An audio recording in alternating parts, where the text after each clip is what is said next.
So what do Sundays look like for you and your spouse? What do you want them to look like?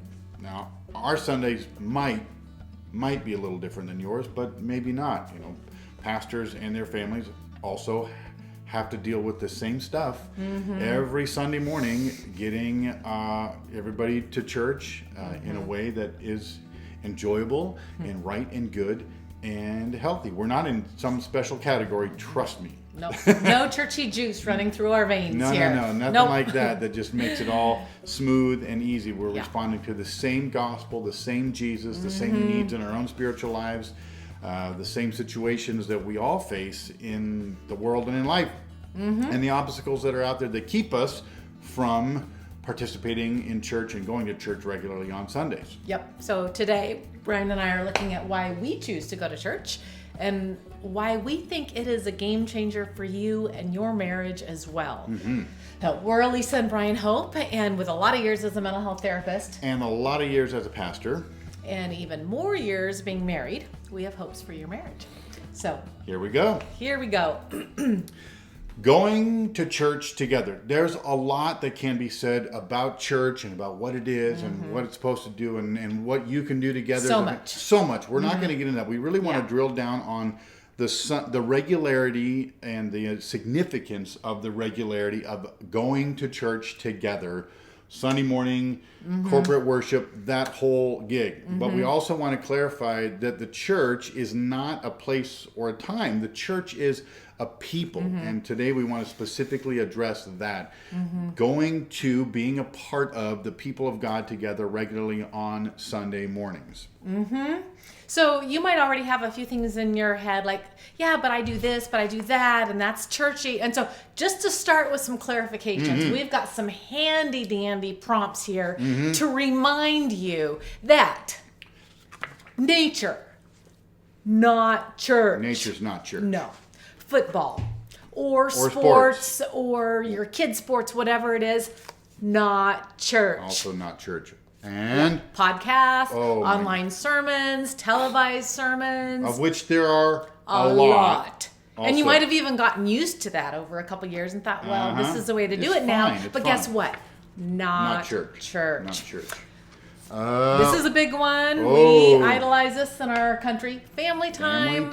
Sorry, not church. It's not church. Okay. Also, brunch, although very yummy, also not church. Those are not church. Yeah. Also, we're not talking about holiday drop-ins. Or like Christmas Eve, Easter, the few times that you feel like you really have to go. Supporting your spouse going, sending your kids to go, writing extra big checks, all of those, waiting for the stars to align, for the unicorn church to manifest in your backyard, and then you'll, like, all those things we just listed, those are great things. I love football, and I love Sunday football. My gosh. So all of those things, so good. But they are not church. We are not referring to any of those things. When we're like, hey, consistent church time with your spouse on Sunday mornings, let those things like not come to your head as good enough. Right, as substitutes or alternatives. Because there is nothing in the world like the church. We'll talk a little bit about that in a second. But we also want to recognize, we get it. We get that going to church together can be difficult, can be hard, can be chaotic, especially when we're fortunate our kids are grown and out, so it's a little bit easier for us. But we had the years when they were all little and scrambling together to go, so we know it can be hard. It can be hard for a lot of reasons. If there's past wounds, trying to agree on what to look for in a church and where to go, and the difficulties that have divided our world recently with politics and pandemic and all the responses to that, your own vulnerability and the vulnerability that is evoked in being a part of a local assembly, health concerns, and we're not invalidating any of those. The list goes on and on. The list goes on and on. And it's real. Yeah. In fact, I can tell you personally from 25 plus years of pastoral ministry that pastors pastors have church wounds. We're not immune to it. Nobody's immune to it. So just know we recognize there are a lot of reasons that make it difficult, but we don't want to see those become excuses to missing out on something that God has designed for your good and for your marriage's health and vitality and joy in going forward. So let's lean into them as opportunities. Whatever reasons you've got for that going to church might be difficult, let's lean into those. Much like our philosophy just with Hopes for Marriage, can we lean into the things that have been difficult to see growth and strength come out of those rather than avoidance and detachment? Yeah. So why do we go? Why do we go? Why do we go? Why do we go? You might think, well, you have to. You have to. You're the pastor. In some ways, well, yes, of course. But it's a want to have to. There's a want to have to. We'll talk a little bit about that. But here's some reasons that baseline for all of us. Number one, it's a command. Yeah.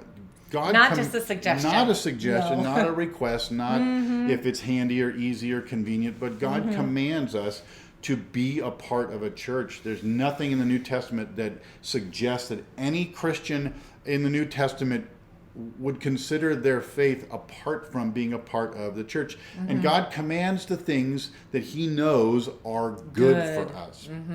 And there's nothing else that will accomplish his good work in your life like a local church. Yeah. It's his creation for us. It's Christ's bride. It's the place that he inhabits and works in and through. There is literally nothing on the planet like Christ's church. So what we get by going to church together with our spouse is we get community. We get accountability. We get fellowship. We're in it together. Like, if you haven't noticed, life is hard and marriage can be hard. And what makes it even more challenging is being alone in it. So by being a part of a church, we're not alone in facing this life, facing the challenges. We get encouragement to keep going. We get good teaching to remind us of what is truth when we are fed with so many messages that are not true. They sound good, but they're not true. But pretty soon we're off course. So we get so much that is just infused in us. We're able to be in a culture and an environment of God's good news all around us. We're good newsed. That's right. Did you get that? That was past tense, ongoing verb of good news. We are good newsed. And we get front row seats to seeing God at work in our lives, in our spouse's life, in the world around us. Like Brian said, the church is where he inhabits in a special way. If we're not a part of a local church, we are missing out, and our faith starts going down, and not good things happen when our faith starts going down because we're not in the midst of what he is doing most actively. Yeah. We love the church. Yeah. And you can tell lots that we could say about it. Let's move on. Why do we go? Why do Brian and Elisa go to church? Well, obviously it's my job. So I have to go. I'm sure many think, well, you have to go. You're the pastor. Yes, I do have to go. I'm the pastor. I chose to be a pastor. I like being a pastor. I love the church. I love his word. I love seeing all the things Elisa was just talking about. And I love how it works in our marriage. So therefore, because we love it, yes, we have to. It's a want to have to, not a cold, heartless, detached, dutiful have to. We are in this for the long game in terms of relationships and discipleship and our own sanctification.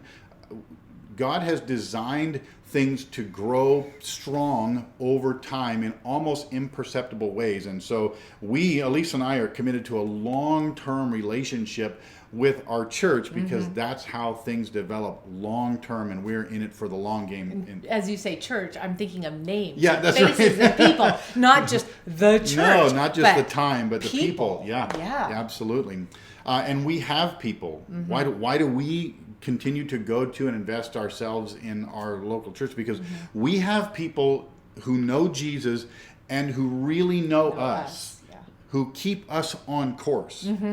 Again, faces and names are flashing through our mind because I know that if we decided, we're going to deviate, we're going to take Sundays off for the next 6 months and just do family time or just go out in the mountains, we would get phone calls, not because it's my job to be there to preach, but because people who know Jesus care about our spiritual life. Yeah, that are there to pray for That's us right. when needed. They're there to love on us. Yeah.